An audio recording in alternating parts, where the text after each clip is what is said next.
வணக்கம். ஜெம் செய்திகளுக்காக நான் அரசு. இந்திய நேரப்படி காலை 8:30 மணி செய்திகள். முதலில் ஜெம் தலைப்புச் செய்திகளை காணலாம். இத்தாலியில் பிரதமர் மோடிக்கு ஐநாவின் அக்ரிகோலா பதக்கம் வழங்கி கௌரவிப்பு. பதக்கத்தை விவசாயிகளுக்கும் விஞ்ஞானிகளுக்கும் அர்ப்பணித்தார் பிரதமர் மோடி. தாவேகா அமைச்சரவையின் புதிய அமைச்சர்கள் மக்கள் மாளிகையில் பதவியேற்பு. தாவேகா மற்றும் காங்கிரஸை சேர்த்து 20 அமைச்சர்கள் பொறுப்பேற்பார்கள் என எதிர்பார்ப்பு. இறுதிக்கட்ட பேச்சுவார்த்தையில் ஈரான் அமெரிக்கா போர். அமெரிக்க அதிபர் ட்ரம்ப் அறிவிப்பு. கொல்கத்தாவில் நடைபெற்ற IPL 20 ஓவர் கிரிக்கெட் போட்டி. மும்பை இந்தியன்ஸ் அணியை வீழ்த்தி கொல்கத்தா நைட் ரைடர்ஸ் அணி அபார வெற்றி. இனி விரிவான செய்திகளை காணலாம். ரோமில் ஐநாவின் உணவு மற்றும் வேளாண் அமைப்பின் தலைமையகத்தில் பிரதமர் மோடிக்கு ஐநாவின் உயரிய கௌரவமான அக்ரிகோலா பதக்கம் வழங்கப்பட்டது. நார்வே, ஸ்வீடன், நெதர்லாந்து மற்றும் ஐக்கிய அரபு அமீரகம் ஆகிய நாடுகளில் பயணம் மேற்கொண்ட பிரதமர் நரேந்திர மோடி தனது 5 நாட்டு சுற்றுப்பயணத்தின் நிறைவாக இத்தாலி சென்றார். இதனைத் தொடர்ந்து இத்தாலிய குடியரசுத் தலைவர் ஜெர்ஜியோ மட்டரெல்லா மற்றும் பிரதமர் ஜியோர்ஜியா மெலோனி ஆகியோரை சந்தித்து பேசினார். இதன் பின்னர் இத்தாலி தலைநகர் ரோமில் ஐநாவின் உணவு மற்றும் வேளாண் அமைப்பின் தலைமையகத்தில் நடைபெற்ற நிகழ்ச்சியில் பிரதமர் மோடிக்கு ஐநாவின் உயரிய கௌரவமான அக்ரிகோலா பதக்கம் வழங்கப்பட்டது.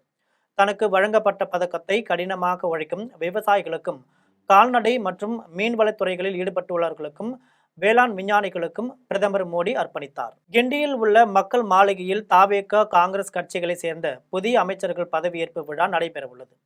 கடந்த 10ஆம் தேதி தாவேகாவின் தலைவர் விஜய் முதல் அமைச்சராக பதவியேற்றார். அவருடன் ஆனந்த், ஆதவ் அர்ஜுனா, அருண் ராஜ், செங்கோட்டையன், வெங்கடராமன், நிர்மல்குமார், ராஜ்மோகன், பிரபு, கீர்த்தனா ஆகிய 9 அமைச்சர்களும் பதவியேற்றுக் கொண்டனர்.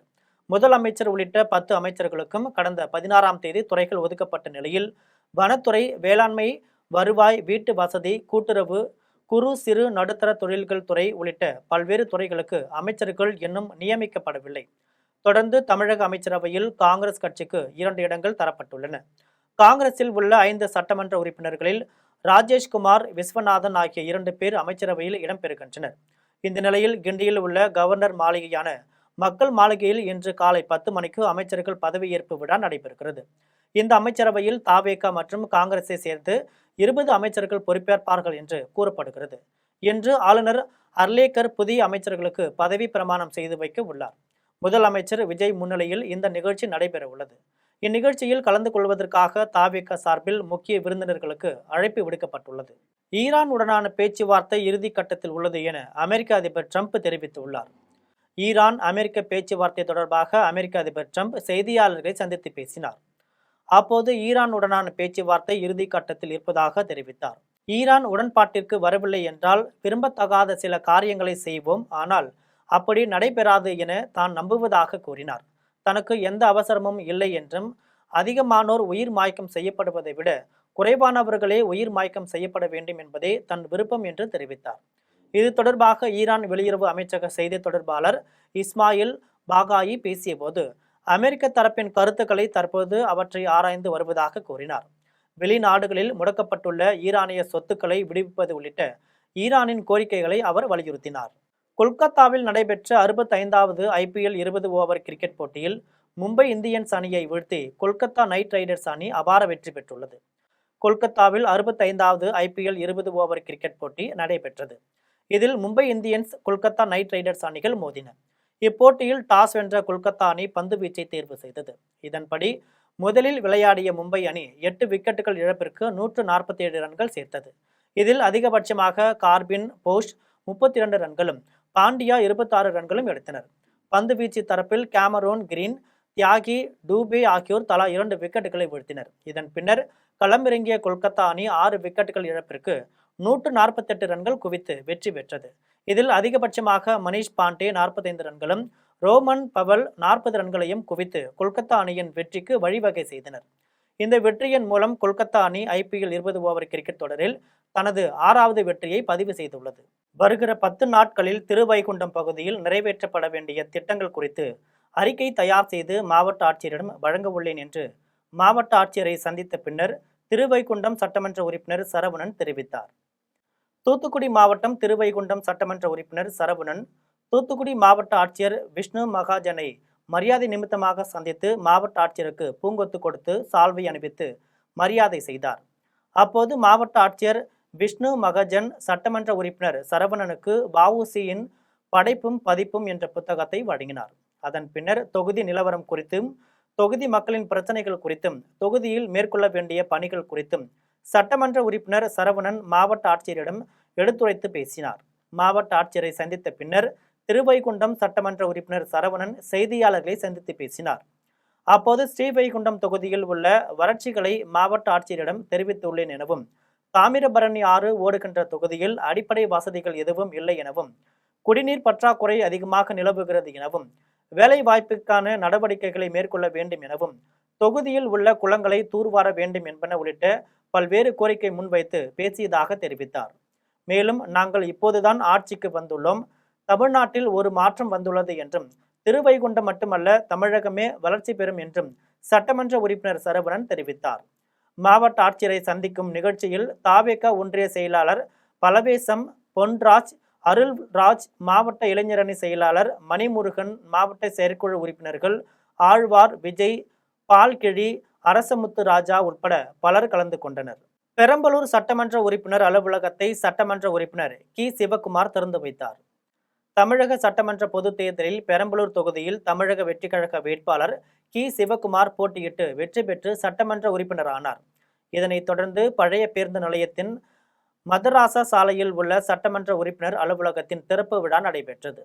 விழாவில் பெரம்பலூர் சட்டமன்ற உறுப்பினர் கி சிவகுமார் பங்கேற்று சட்டமன்ற உறுப்பினர் அலுவலகத்தை திறந்து வைத்தார். அதன் பின்னர் பொதுமக்களிடமிருந்து கோரிக்கை மனுக்களை பெற்றுக் கொண்டார். விழாவில் பங்கேற்ற தமிழக வெற்றி கழகத்தின் நிர்வாகிகள் மற்றும் ஒன்றிய நகர பொறுப்பாளர்கள் உள்ளிட்டோருக்கு இனிப்புகள் வழங்கப்பட்டது. விருதுநகர் அரசு தலைமை மருத்துவமனையிலும் அம்மா உணவகங்களிலும் சட்டமன்ற உறுப்பினர் செல்வம் ஆய்வு மேற்கொண்டார். விருதுநகர் நகராட்சியில் அம்மா உணவகங்களில் உணவின் தரம், தூய்மை மற்றும் இருப்பு குறித்து சட்டமன்ற உறுப்பினர் செல்வம் ஆய்வு செய்தார். அங்கு பணிபுரியும் ஊழியர்களிடமும் உணவு அருந்த வந்த பொதுமக்களிடமும் குறைகளை கேட்டறிந்தார். அதனைத் தொடர்ந்து அரசு மருத்துவமனையிலும் நோயாளிகளுக்கான சிகிச்சை முறைகள் மற்றும் வசதிகள் குறித்தும் கேட்டறிந்தார். பாஜக வெற்றி பெற வேண்டும் என தாங்கள் நினைத்து நடக்கவில்லை என்றும், திமுக தோற்க வேண்டும் என்பதே நடந்துள்ளதாகவும் தமிழிசை தெரிவித்துள்ளார். கோவை விமான நிலையத்தில் தமிழிசை செய்தியாளர்களிடம் பேசினார். அப்போது பள்ளி மேம்பாட்டு திட்டத்தை எதிர்ப்பது தேவையற்றது என்றும், இவ்வாறு செயல்பட்டதால்தான் மக்கள் திமுகவை புறக்கணித்துள்ளனர் என்றும் கூறினார். சனாதனம் குறித்து சிலர் கூறும் கருத்துக்களை விஜய் கண்டிக்க வேண்டும் என வலியுறுத்திய அவர், கிட்னி திருட்டு குறித்த குற்றச்சாட்டில் விசாரணை விரைவுபடுத்த வேண்டும் என்றும் கூறினார். குடியாத்தம் நகராட்சி அலுவலகத்தில் அனைவருக்கும் கல்வி திட்டத்தின் கீழ் உயர்கல்விக்கான படிவங்களை நகராட்சி தலைவர் சவுந்தரராஜன் வழங்கினார். வேலூர் மாவட்டம் குடியாத்தம் நகர் மற்றும் அதனை சுற்றியுள்ள குக்கிராமங்களில் உள்ள ஏழை எளியோர்களின் மாணவ மாணவிகளின் உயர்கல்விக்காக வேலூர் விஐடி பல்கலைக்கழகத்தின் சார்பில் அனைவருக்கும் உயர்கல்வி திட்டத்தின் கீழ் படிவங்கள் வழங்கும் நிகழ்ச்சி நகராட்சி அலுவலகத்தில் நடைபெற்றது. இதில் நகராட்சி தலைவர் சவுந்தரராஜன் கலந்து கொண்டு உயர்கல்விக்கான படிவங்களை வழங்கினார். இதில் நகராட்சி ஆணையாளர் தனலட்சுமி, நகராட்சி உறுப்பினர் கோவிந்தராஜன், பெற்றோர் ஆசிரியர் சங்க தலைவர் அமர்நாத் உள்ளிட்டோர் பங்கேற்றனர். திமுக விமர்சிக்கிறது என்றால் விஜய் நல்லாட்சியை வழங்கி வருகிறார் என்பதற்கான அறிகுறியாகவே எடுத்துக்கொள்ள வேண்டும் என்று கஸ்தூரி தெரிவித்துள்ளார். கோவை விமான நிலையத்தில் நடிகை கஸ்தூரி செய்தியாளர்களிடம் பேசினார். அப்போது அரசு மதுக்கடைகள் மூடப்படுவது நல்ல விஷயம் என்று தெரிவித்தார். விஜய்க்கு மக்கள் சிறிது காலம் வழங்கி ஆதரிக்க வேண்டும் என்று கேட்டுக்கொண்டார். மக்கள் நலனுக்கு எதிராக விஜய் செயல்பட மாட்டார் என்றும் கஸ்தூரி நம்பிக்கை தெரிவித்தார். திருமங்கலத்தில் உள்ள கருமாரியம்மன் கோவிலில் தமிழ்நாடு மாநில வர்த்தக பிரிவு தலைவர் விஜய் வசந்த் பிறந்தநாளை முன்னிட்டு நிர்வாகிகள் சிறப்பு வழிபாடு நடத்தினர். நாடாளுமன்ற உறுப்பினரும் தமிழ்நாடு மாநில வர்த்தக பிரிவு தலைவர் விஜய் வசந்த் பிறந்தநாளை முன்னிட்டு தமிழகம் முழுவதிலும் நிர்வாகிகள் உற்சாக கொண்டாட்டத்தில் ஈடுபட்டனர். இதன் ஒரு பகுதியாக சென்னை திருமங்கலத்தில் உள்ள கருமாரியம்மன் கோவிலில் தென் சென்னை மேற்கு மாவட்ட வர்த்தக பிரிவு தலைவர் பாபு சஞ்சீவ் தலைமையில் பல்வேறு பூஜைகள், சிறப்பு வழிபாடு நடத்தப்பட்டது. இதில் சிறப்பு அழைப்பாளராக மாநில வர்த்தக பிரிவு செயலாளர் தலைவர் ராமசாமி கலந்து கொண்டு அருகில் இருந்து அவரது கட்சி அலுவலகத்தில் கட்சி கொடியினை ஏற்றி வைத்து பொதுமக்களுக்கு இனிப்புகளை வழங்கி உற்சாகமாக கொண்டாடினர். உடன் காங்கிரஸ் நிர்வாகிகள் ஏராளமான கலந்து கொண்டு பிறந்தநாள் விழாவை சிறப்பித்தனர். திண்டுக்கல் மாவட்டம் கொடைக்கானலில் 63வது மலர் கண்காட்சியில் சுற்றுலா பயணிகளை கவரும் வகையில் மலர்களால் பல்வேறு உருவங்களை அமைத்துள்ளனர். கொடைக்கானல் மலர் கண்காட்சியில் சுற்றுலா பயணிகளை கவரும் வகையில் சிறப்பு கூடாரங்களில் 10,000 மலர் செடிகள் பார்வைக்காக வைக்கப்பட்டுள்ளன. 30,000 மலர்களை கொண்ட பாம்பன் பாலம், 6,000 மலர்களை கொண்ட தஞ்சை கோபுரம், 2,000 மலர்களை கொண்ட ஜல்லிக்கட்டு, திண்டுக்கல் பூட்டு, மலர் வளையங்கள் ஆகியவற்றை அமைத்துள்ளனர். காய்கறிகளில் சின்னாலப்பட்டி சுங்கடி சேலை, மணிமுத்தாறு நீர்த்தேக்கம், திண்டுக்கல் அடையாளமான பூட்டு, மலைக்கோட்டை ஆகியன இடம்பெற்றுள்ளன. பொதுமக்களுக்கு விழிப்புணர்வு ஏற்படுத்தும் வகையில் வனத்துறை, சுற்றுலாத்துறை, கால்நடை மருத்துவத்துறை, மீன்வளத்துறை ஆகியவற்றின் சார்பில் அரங்கங்கள் அமைக்கப்பட்டுள்ளன. இவற்றை குடும்பத்துடன் கண்டுகளிக்கும் சுற்றுலா பயணிகள் படம்பிடித்து மகிழ்ந்து வருகின்றனர். நாங்கள் இங்கே கொடைக்கானல் சீனிவாசபுரத்துலேருந்து வரோம். நாங்கள் எப்போயும் வருஷம் வருவோம். இந்த வருஷம் வந்திருக்கோம். ரொம்ப அழகாக இருக்குது. ஃப்ளவர்ஸ் எல்லாமே ரொம்ப டிஃப்ரெண்ட் டைப் ஆஃப் ஃப்ளவர்ஸ் எல்லாமே இருக்குது. டிசைன்ஸுமே வந்து ஹார்ட் அண்ட் ஷேப்பு இந்த மாதிரி ஒவ்வொரு இடத்துலையுமே ஒவ்வொரு பொசிஷன்ஸ் வச்சுருக்காங்க. அது எல்லாமே நல்லா இருக்குல்ல. ஃபோட்டோஸ் எடுக்கிறதுக்கு எல்லாமே ரொம்ப அழகாக இருக்குது. கிளைமேட்டுமே வந்து நல்லா நார்மலாக தான் இருக்குது. அழகாக இருக்குது பார்க்குறது. உள்ள வந்து என்னென்ன பார்த்துருக்கீங்க? இப்போ வந்து பார்த்தோம்னாக்க ஃபஸ்ட்டு என்ட்ரன்ஸ் நம்ம மேல் கேட்லேருந்து வந்து பார்த்தோம்னாக்க ஃபஸ்ட்டு ஒரு 2 ஹார்ட் அண்ட் ஷேப் ஆர்ச் வச்சுருக்காங்க. அது ரொம்ப அழகாக இருந்துச்சு. செவந்தி பூவில் பண்ண மாதிரி இருந்துச்சு. அதுக்கடுத்து உள்ளே வந்தோம்னா இந்த ஆர்ச், திரும்ப இதுக்கடுத்து உள்ளே போனோம்னாக்க நிறையா ஸ்டால்ஸ்லாம் ரொம்ப நிறையா போட்டிருக்காங்க. அதில் வந்து பார்த்தோம்னாக்க நம்ம வெஜிடபிள்ஸ்லேயே வந்து டிசைன்ஸாக பேர்ட்ஸு, மனிதர்கள் அந்த மாதிரிலாம் செஞ்சுருக்காங்க. அதெல்லாம் ரொம்ப அழகாக இருந்துச்சு. இப்போ ஃபிஷ்ஷெல்லாம் பண்ணி வச்சுருந்தாங்க. அப்புறம் ஒரு மண்டபம் அதெல்லாம் பண்ணியிருக்காங்க. எல்லாமே பார்க்குறதுக்கு ரொம்ப அழகாக இருக்குது. எல்லாருமே வந்து பார்க்கலாம், நல்லா இருக்கு. கொடைக்கானலில் சுற்றுலா பயணிகள் பொதுமக்கள் வசதிக்காக புதிதாக கொண்டு வரப்பட்ட 2 சக்கர ஆம்புலன்ஸ் சேவைக்கு நல்ல வரவேற்பு கிடைத்துள்ளது.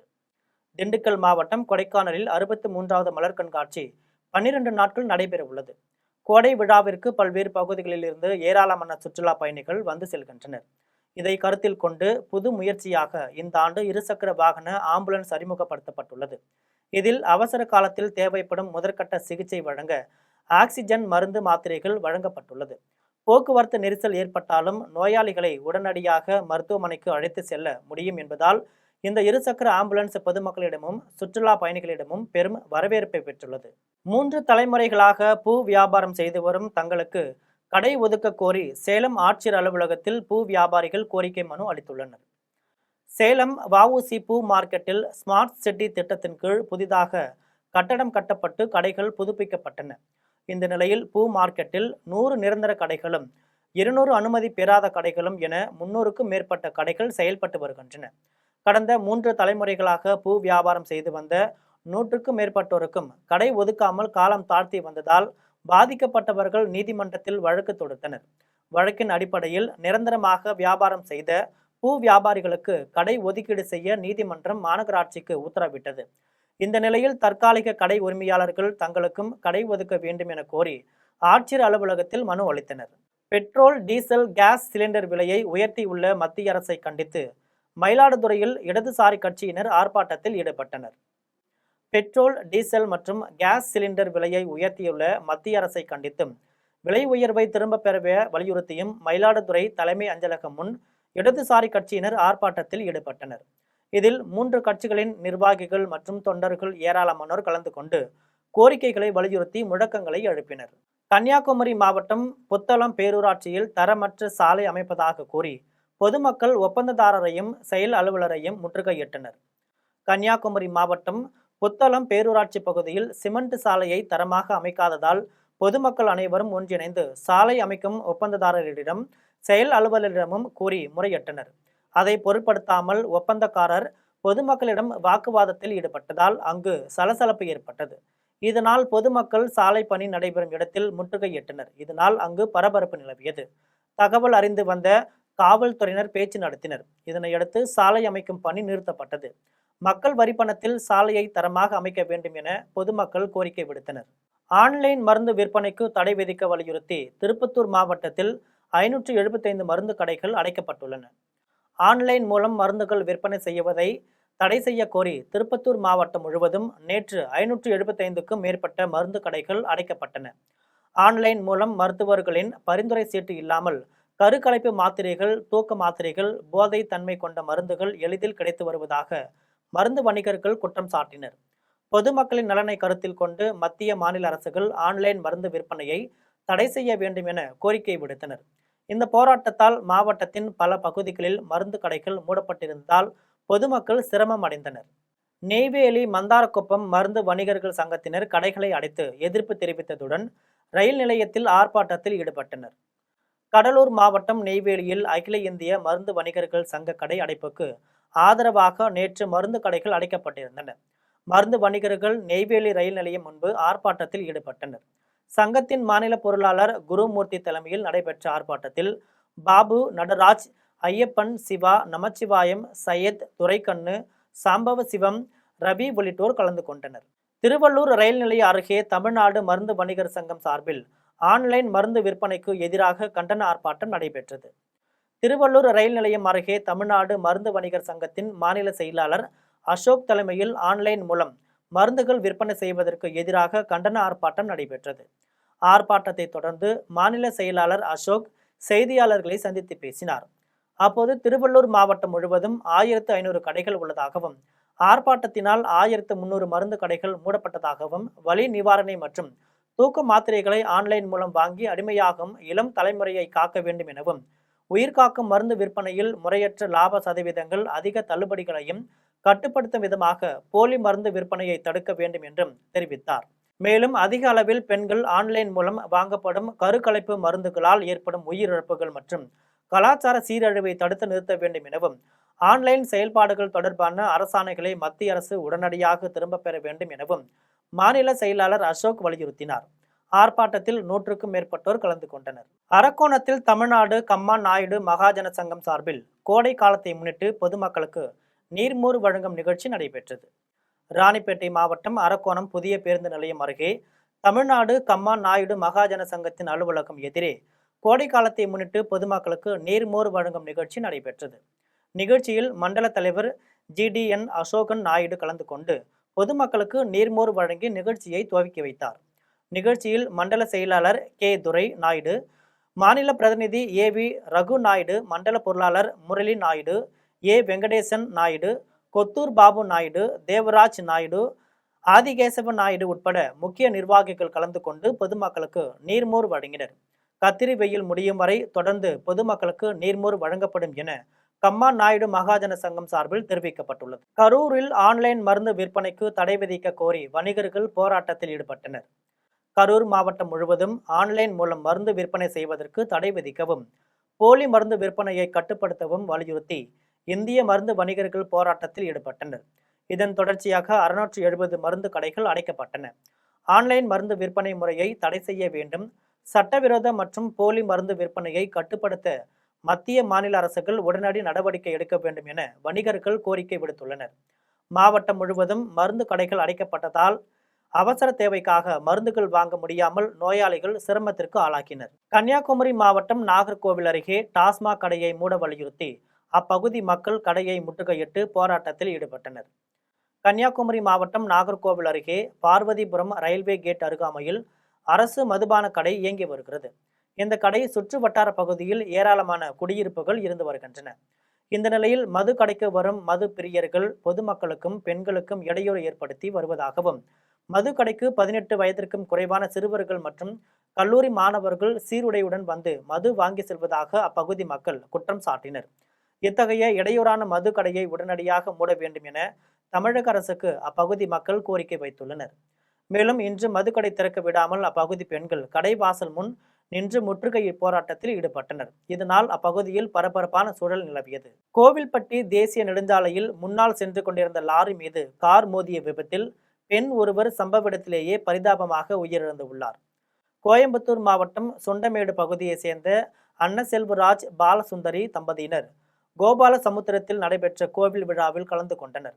இதனைத் தொடர்ந்து அவரது குடும்பத்தினர் காரில் தூத்துக்குடி மாவட்டம் கோவில்பட்டி ஆவல் நத்தம் விளக்கு அருகே தேசிய நெடுஞ்சாலையில் சென்று கொண்டிருந்த போது நெல்லையிலிருந்து கரூர் நோக்கி சென்று கொண்டிருந்த லாரி மீது மோதி விபத்துக்குள்ளானது.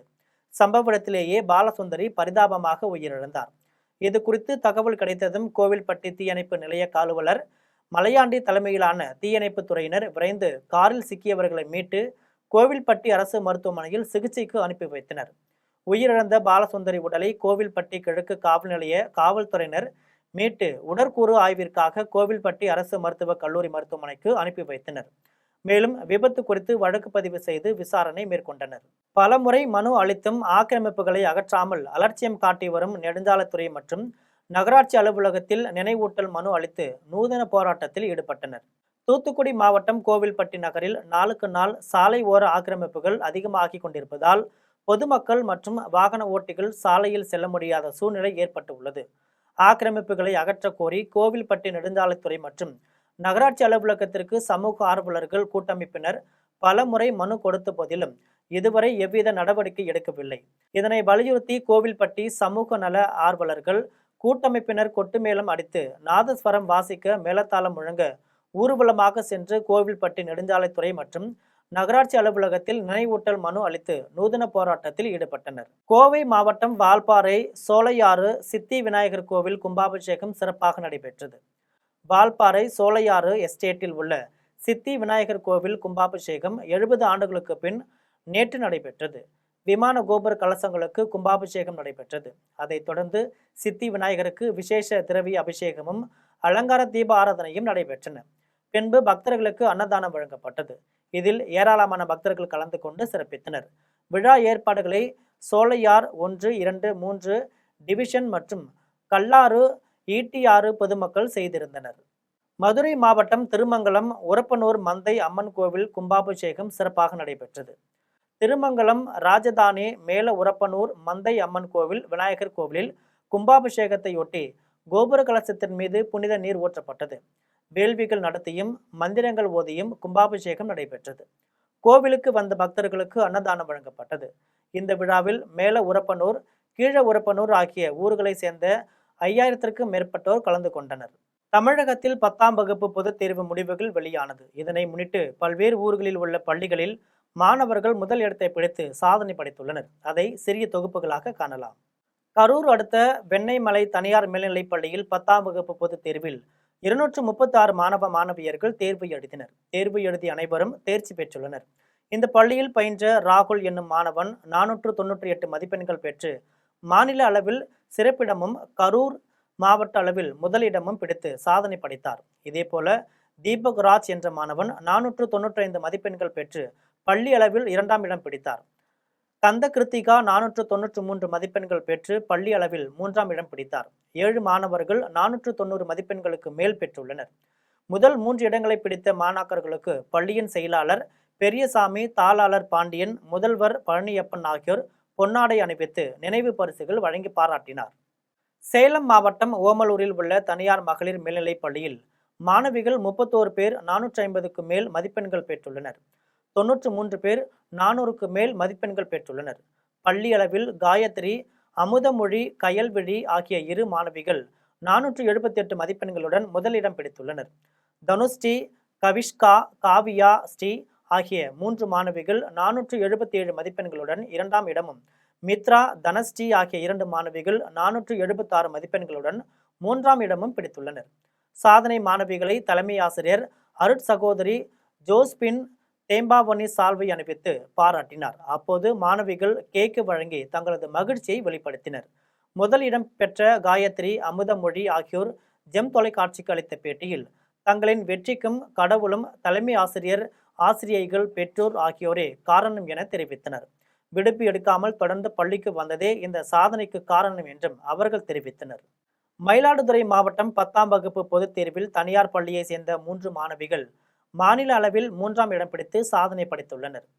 மயிலாடுதுறையில் உள்ள தனியார் பள்ளியை சேர்ந்த மாணவிகள் ஜெகசுவேதா, அபினிலா மற்றும் கபினியா ஆகிய 3வரும் மாநில அளவில் 3ஆம் இடமும் மாவட்ட அளவில் முதலிடம் பிடித்துள்ளனர். வெற்றி பெற்ற மாணவிகளை பள்ளி நிர்வாகத்தினர் பாராட்டி சால்வை அணிவித்து இனிப்புகள் வழங்கி கௌரவித்தனர். மயிலாடுதுறை மாவட்டத்தில் 30 தனியார் பள்ளிகள், 9 அரசு பள்ளிகள், 7 அரசு உதவி பெறும் பள்ளிகள் 100% தேர்ச்சி அடைந்துள்ளன. இதில் குறிப்பாக கொள்ளிடம் ஒன்றியத்திற்கு உட்பட்ட திட்டுப்படுகை குக்கிராமத்தில் உள்ள அரசு உயர்நிலைப் பள்ளி தொடர்ச்சியாக 12 ஆண்டுகளாக 100% மாணவர்கள் தேர்ச்சி பெற்றுள்ளனர் என்பது குறிப்பிடத்தக்கது.